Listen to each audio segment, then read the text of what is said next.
ആര്യയെ മത്സരിപ്പിക്കുന്നത് ആത്മഹത്യാപരം. CPM-ൽ അടി തുടരുന്നു. തിരുവനന്തപുരം CPM-ൽ പോരുമുറുകുന്നു. നിയമസഭാ തെരഞ്ഞെടുപ്പിൽ മത്സരിക്കുമെന്ന് ഏവരും പ്രതീക്ഷിച്ചിരുന്ന മുൻ മേയർ ആര്യ രാജേന്ദ്രന് പാർട്ടി ജില്ലാ കമ്മിറ്റിയിൽ കടുത്ത വിമർശനം തുടരുന്നു. കോർപ്പറേഷൻ പരിധിയിലെ കനത്ത പരാജയത്തിന്റെ പൂർണ്ണ ഉത്തരവാദിത്തം ആര്യയ്ക്കാണെന്ന് പാർട്ടി അംഗങ്ങൾ ഒന്നടക്കം കുറ്റപ്പെടുത്തി. ഇതോടെ ആര്യയ്ക്കെതിരെ പാർട്ടി അന്വേഷണം വന്നേക്കും. സംസ്ഥാന സെക്രട്ടറി MV ഗോവിന്ദന്റെ സാന്നിധ്യത്തിലായിരുന്നു വിമർശനം. മേയർ എന്ന നിലയിലുള്ള പ്രവർത്തനങ്ങളും ഭരണപരമായ വീഴ്ചകളുമാണ് പാർട്ടിയെ പിന്നോട്ടടിച്ചതെന്നാണ് ഉയർന്നുവന്ന പ്രധാന ആരോപണം. കൂടാതെ വെള്ളാപ്പള്ളി നടേശനെ പിന്തുണച്ച നിലപാടുകൾ തിരിച്ചടിയായെന്നും യോഗം വിലയിരുത്തി. ഈ സാഹചര്യത്തിൽ ആര്യയെ നിയമസഭയിലേക്ക് മത്സരിപ്പിക്കുന്നത് ആത്മഹത്യാപരം ആയിരിക്കുമെന്നാണ് പാർട്ടിയിലെ പൊതുവികാരം.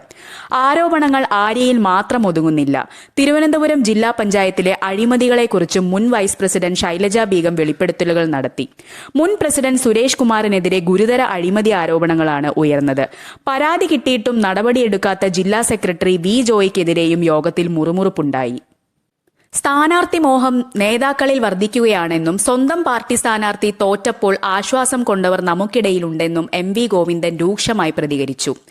വീഴ്ച വരുത്തിയ ലോക്കൽ കമ്മിറ്റി സെക്രട്ടറിമാർക്കെതിരെയും വോട്ട് ചോർച്ചയുണ്ടായ ബൂത്തുകളിലെ ഭാരവാഹികൾക്കെതിരെയും കർശന നടപടിയുണ്ടാകുമെന്ന് അദ്ദേഹം വ്യക്തമാക്കി. പരാജയത്തിന്റെ ഭാരം ആര്യയുടെ തലയിൽ കെട്ടിവെച്ച് മുതിർന്ന നേതാക്കൾ രക്ഷപ്പെടാൻ ശ്രമിക്കുന്നുവെന്ന വാദവും അണികൾക്കിടയിൽ ശക്തമാണ്.